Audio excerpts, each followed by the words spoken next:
So those are the kind of thoughts around cost and overall costs. I'd like to now just talk about these three I's that I think are materially, as leaders, as we're thinking about riding out the recession and trading our businesses. And the first thing I want to talk about, and you did say that I be your MP, is the whole subject of integrity. What a mess we are in. I mean, I am embarrassed to be British at the moment when I talk to some people internationally. And reassuringly, the Americans I've talked to said, well, we had a bit of this a couple of years ago. And you think, well, I don't know whether that's reassuring or not. But we're going through a very interesting time, aren't we, where, you know, particularly I think about youngsters starting into the world of work or coming out of school and thinking about how people are behaving. And I think it's extraordinarily difficult that some of the very moral things about what life is about and what people are about are being questioned.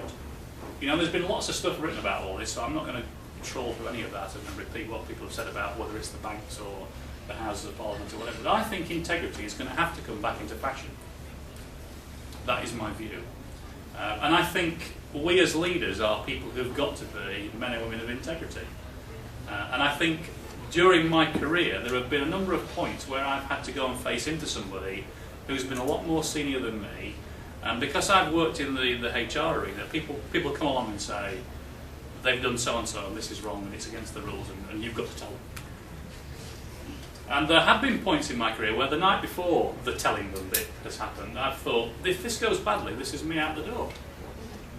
Because, you know, I'm going to raise something here that's kind of not very palatable and I think it's wrong. And if we have an adult conversation, that will go well. And if we have a bad conversation, that's me gone.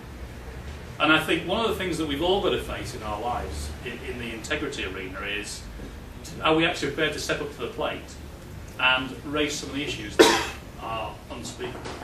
And we as leaders must all think about what our particular set of morals and mores are in that respect. So I think integrity should be on the up and should be more important. And I do think about films like Wall Street. Remember Wall Street with Michael Douglas as Gordon Gekko? You know, he had that famous phrase, greed is good.